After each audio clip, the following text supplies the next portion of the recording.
Olá, meus amigos, um dia de muita paz, de muita luta, batalha do Cristo para todos nós. Hoje é exatamente 4 de outubro de 2021, estamos nós reunidos para estudarmos a obra Vida e Sexo. E hoje nós vamos estudar a mensagem número 17, intitulada Aborto. Agradecemos a Deus nosso Pai, ao nosso amado Jesus e à espiritualidade amiga que se faz presente. E te rogamos, Senhor amado, amor de nossa vida, que mais uma vez possamos ser verdadeiramente conduzidos por Ti, através dos nossos amigos espirituais que nos inspiram, que nos conduzem nesse trabalho, que assim seja.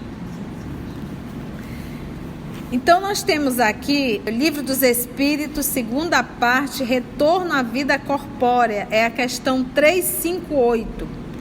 Pergunta: constitui crime a provocação do aborto em qualquer período da gestação? Amados amigos, quando se fala em aborto, um número muito grande de mulheres cometeram o aborto, muito grande. E normalmente uma mulher que comete o aborto, ela carrega uma culpa muito grande pelo fato. Isso é algo que a acompanha, uma marca que leva toda uma encarnação dela, é uma dor muito grande, porque ela foi contra a própria sua natureza. Às vezes na juventude, 17, 18, 20, 21 anos, mas eu digo que uma mulher não faz o aborto só. Normalmente quando ela o faz, foi a falta de apoio do macho, se assim eu posso chamá-lo, da criatura que esteve na condição de um parceiro, que auxiliou a gravidez, mas que não deu o apoio necessário, porque normalmente uma jovem, quando tem o apoio do macho, né, do ser que esteve ali na condição do macho, que cedeu, que engravidou, normalmente a probabilidade de seguir essa gravidez é muito grande. Mas o homem também é responsável. Então aqui, quando se fala em aborto, não vamos pensar apenas no sexo feminino, mas vamos também pensar no sexo masculino, que é tão responsável quanto. A mulher tem direito sobre o seu corpo? Não, porque o corpo também não é dela, não foi ela que fez. O corpo é divino, é o empréstimo, nós somos inquilino do corpo. E se eu não tenho direito sobre o corpo que eu sou uma inquilina, muito menos ao corpo que eu estou gerando. Porque não foi eu que elaborei essa gravidez. Eu digo elaborar é a constituição física, a ciência da construção de um feto. Isso são leis que regem o universo. Outro ponto que nós temos que pensar: você não pode julgar o que você fez há 20, 25 anos atrás com as informações que você tem hoje. Hoje não faria, mas na época que fizestes, na época que fizemos, vou me colocar também assim, na época que fizemos não tínhamos a educação, a informação que temos hoje. Então é esse o movimento que nós temos que avaliar, para que não venhamos a gerar culpa, entrar em um processo de uma auto-obsessão e depois até mesmo de influências espirituais que vão nos colocar para baixo, tá? Então, que possamos sim olhar para o passado como a figura de Maria Madalena, olharmos para o passado e falarmos assim: errei, hoje não erro mais. Pequei, hoje não peco mais. Quantos erros todos nós já cometemos? Quantos Paulo mandou matar, exatamente? Quanta prostituição na vida de Madalena. Então é como a fala do nosso Senhor: Ele não quer a morte do pecador, mas a do pecado. E nessa fala aqui do nosso irmão, ele vai nos mostrar, eu achei muito lindo, porque ele não veio com chicote na mão. Ele veio falando da responsabilidade de uma reencarnação. Então muitas senhoras nos procuram, muitas jovens, e mais senhoras que fizeram no passado, e a gente percebe que essa dor é muito grande dentro do coração. Essa culpa que carrega é muito grande. E elas ficam a imaginar que esse espírito abortado está no mundo espiritual ainda sofrendo. Não. Eles aguardam uma nova oportunidade. Se não foi por você, será por outro. A não ser que esse aborto tenha sido de um inimigo E aí esse ódio, às vezes, aumenta muito mais por ter sido tirada a oportunidade dele reencarnar, tá bom? Vamos lá então com o nosso Emmanuel? Porque nós somos espíritos milenares. Já tivemos várias existências. E aborto não é algo novo. É algo muito antigo. Então, nenhum de nós podemos nos retirar psiquicamente e dizer, nunca fiz. Por isso, nosso Senhor Jesus, atire a primeira pedra àquele que nunca pecou. Então, nós não conhecemos o nosso passado. Nós não devemos, em hipótese alguma, julgar. Nós devemos, sim, uma vez reconhecendo os nossos erros, falar, eu não faço mais. E se fiz, o que a gente aprende no Evangelho? O amor cobre a multidão de pecados. A gente viu um Saulo de Tarso que mandou matar Estevão, mandou torturar muitos e muitos cristãos, e na mesma encarnação, ele teve a oportunidade de ser recebido pelo próprio Cristo Jesus. E o Cristo chama todos ao trabalho, né? Até o pecador. Ele foi buscar o Saulo. Todos nós o somos, né? Olha a gente aqui estudando Evangelho. Ai de nós se ele não viesse. O que ele falou? Ele veio para os Doentes. Ele não veio para o são.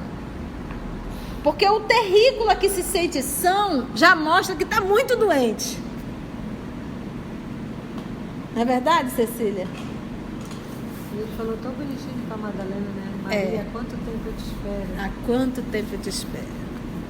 Pergunta: constitui crime a provocação do aborto em qualquer período da gestação? Resposta: há crime sempre que transgredis a lei de Deus, porque é o 5º mandamento, não matarás. Uma mãe, ou quem quer que seja, cometerá crime sempre que tirar a vida a uma criança antes do seu nascimento. Por isso que impede uma alma de passar pelas provas a que serviria de instrumento o corpo que se estava formando, tá?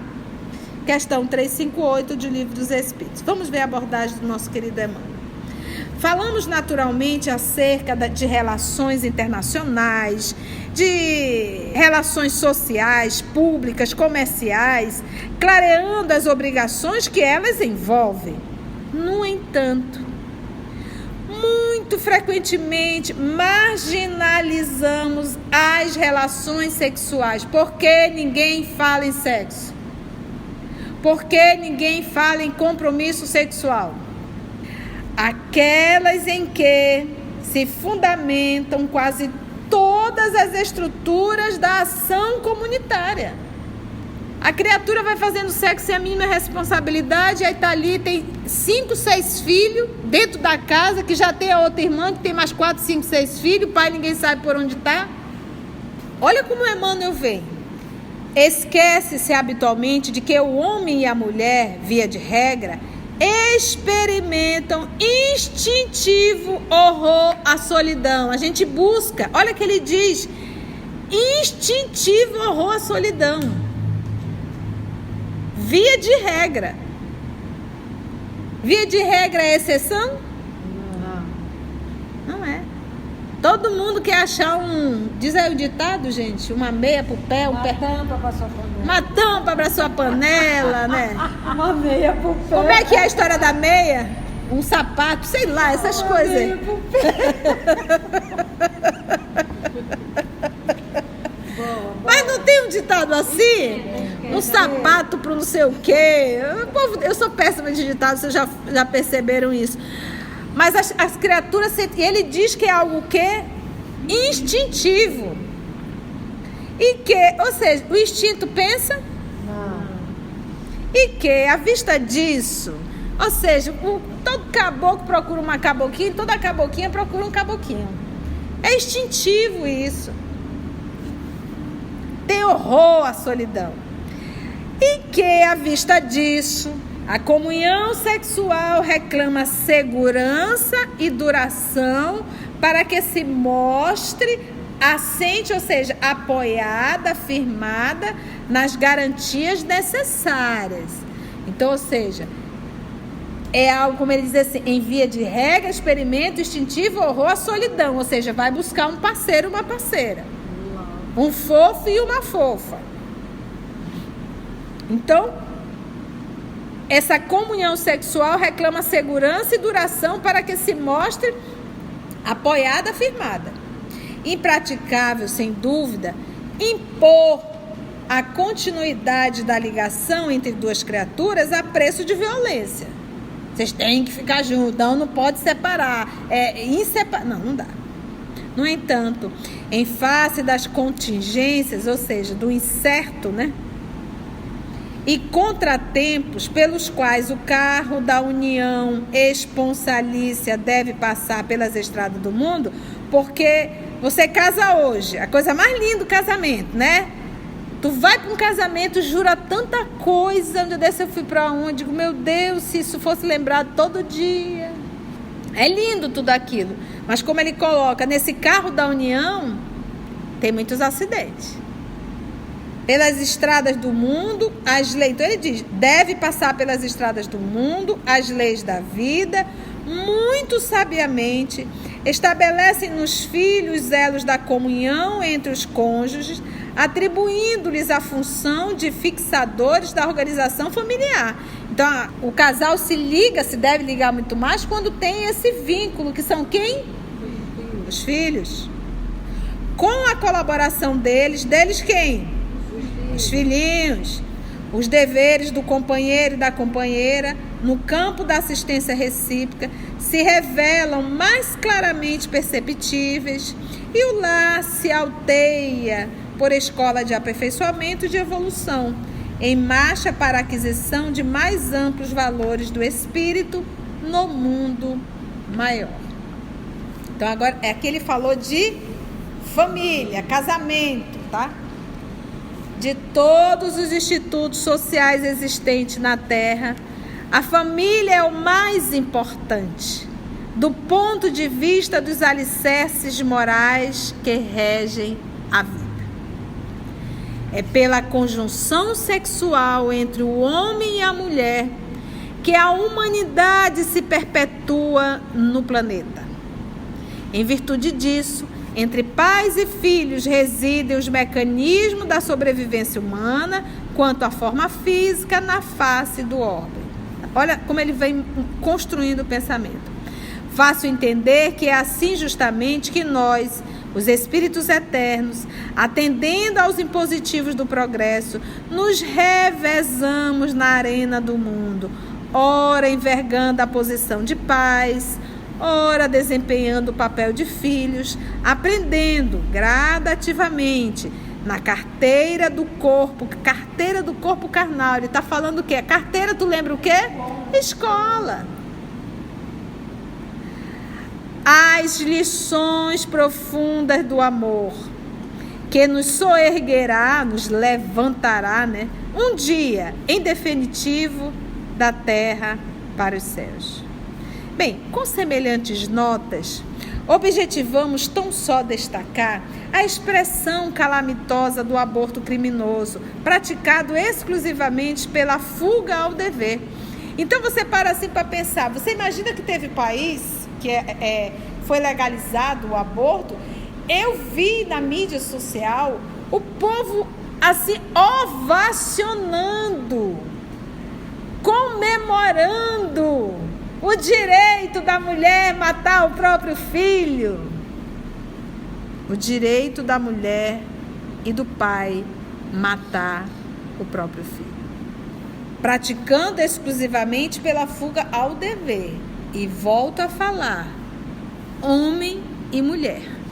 Habitualmente, nunca sempre, somos nós mesmos quem planificamos, ou seja, planificar aí, gente, projetamos a formação da família antes do renascimento terrestre. Lembra que ele falou habitualmente, mas ele colocou aí entre 2 tracinhos, nunca sempre.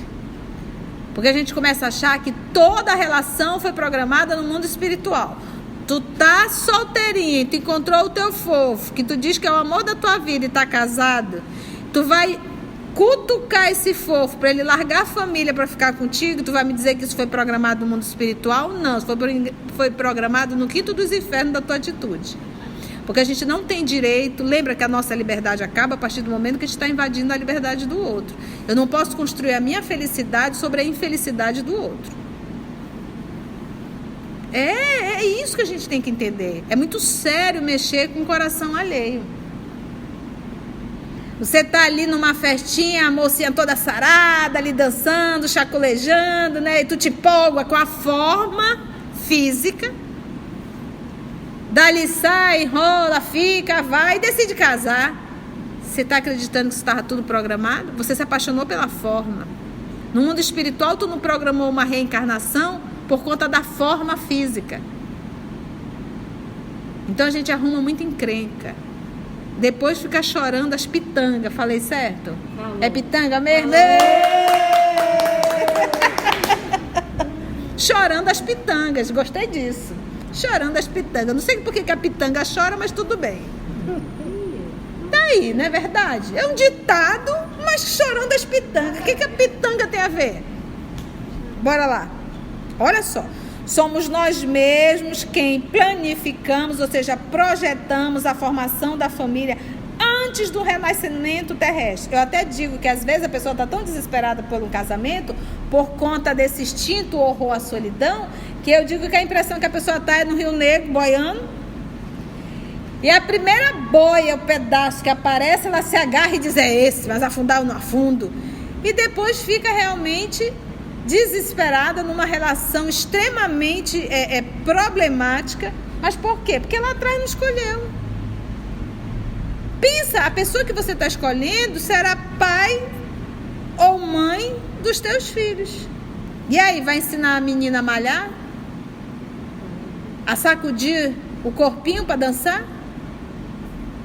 O que essa criatura vai passar para o teu filho e para a tua filha? O que você vai passar para o teu filho? Quais são os valores?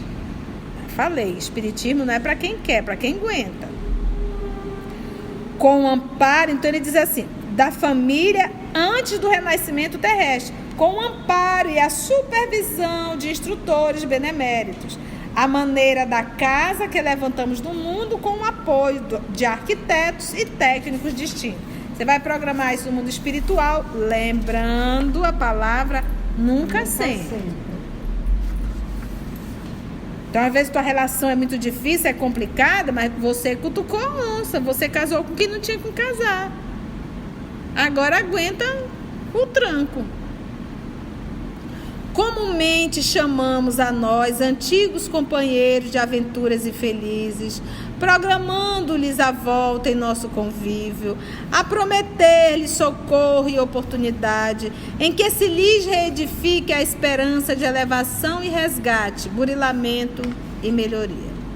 Criamos projetos, aventamos, ou seja, sugerimos, expomos ali, sugestões, articulamos providências e externamos votos respeitáveis, englobando-nos com eles em salutares compromissos que, se observados, redundarão em bênçãos substanciais para todo o grupo de corações a que se nos vincula a existência. Então está no mundo espiritual, programa, não vai dar tudo certo, vou estar lá prontinho.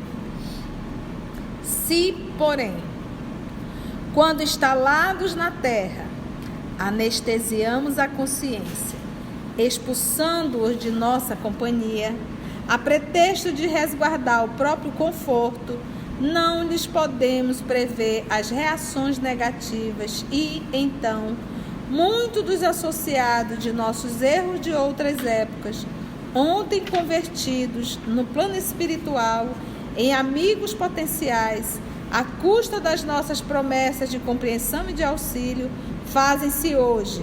E isso ocorre muitas vezes. E quando eles dizem muitas, é muitas mesmo. Em todas as comunidades da terra. Inimigos recalcados que se nos entranham a vida íntima com tal expressão de desencanto e azedume que, a rigor, nos infundem mais sofrimento e aflição que se estivessem conosco em plena experiência física. na condição de filhos-problema, impondo-nos trabalho e inquietação. Ou seja, era melhor ter parido. Melhor um inimigo como um filho encarnado que um inimigo no mundo espiritual.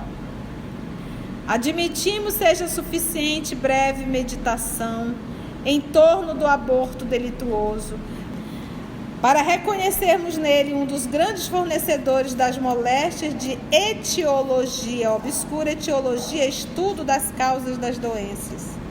Então, admitimos seja suficiente breve meditação em torno do aborto delituoso, para reconhecermos nele um dos grandes fornecedores das moléstias de etiologia obscura e das obsessões catalogáveis na patologia da mente, ocupando vastos departamentos de hospitais e prisões. Olha, ele fala da obsessão e daí também a culpa. Meus amigos, meninas e meninos, a culpa nada resolve, mas tudo atrapalha.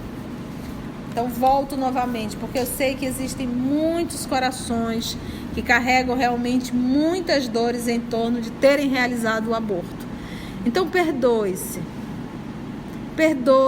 e continue a sua trajetória, a sua vida, confiando no Pai e fazendo bem. Todos nós carregamos dores, todos nós carregamos atitudes muito dolorosas. Não há um de nós que não temos histórias dolorosas. E o que nós devemos realmente fazer, uma vez que nós reconhecemos as nossas fragilidades, é pedir força ao Pai e dizer: Senhor, como me arrependo, mas eu me perdoo, porque eu não sabia o que eu hoje sei.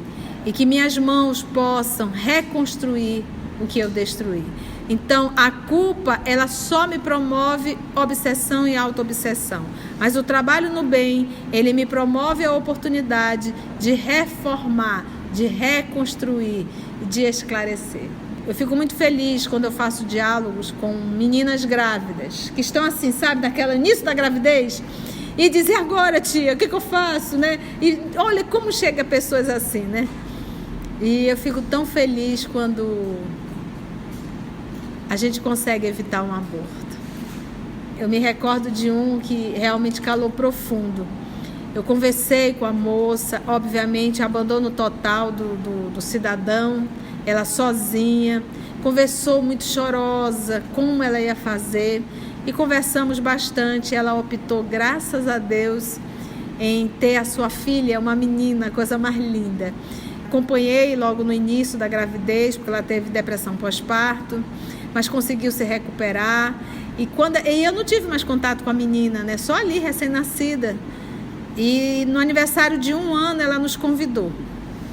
E fomos ao aniversário. A menina, a coisa mais fofa, mais linda do mundo. Mas o mais interessante, gente, estava a mãe e a avó da menina ao lado. Quando a criança me viu, que eu olhei para a criança, ela olhou para mim, ela se jogou e encostou a cabeça dela na minha cabeça. Testa a testa. Sabe criança quando faz isso? E ela encostou e fechou os olhos. E eu me emocionei. E a mãe dela olhou e disse assim: tia, eu acho que ela está te agradecendo. Né? E me emocionou bastante. Porque ali era um espírito que também estava ouvindo, ali no ventre, aquelas conversas que fizemos tantas vezes. Então, se você que está aí nos ouvindo, está passando, ou se vier a passar, só existe uma saída, a verdadeira solução. Não tire a tua oportunidade belíssima de ser mãe. Crie seu filho, confiando que Deus nunca nos abandona. Ora pra gente, Mita. Senhor Jesus, graças te damos por essa oportunidade. Graças te damos pelos ensinamentos, às vezes dolorosos, às vezes difíceis, às vezes que nos lembram as nossas culpas, os nossos delícias. Mas sabemos que tu és amor, mas sabemos que o teu jugo é suave, teu fardo é leve. E também sabemos que estás há milênio esperando por nós como bom pastor. Também já sabemos que deixaste as outras 99 ovelhas para vir até nós. Então ajuda-nos, Senhor, a renovarmos a fé em Ti, a confiarmos em Ti, a escutarmos estes que mandastes para ser os Teus mensageiros até hoje, que não nos abandonam. Ajuda-nos a nos lembrarmos, como nos dizem nos livros dos Espíritos, ao seguirmos a Ti como nosso mestre, nosso guia, hoje e sempre, porque Tu nos segues os passos desde sempre, que assim seja.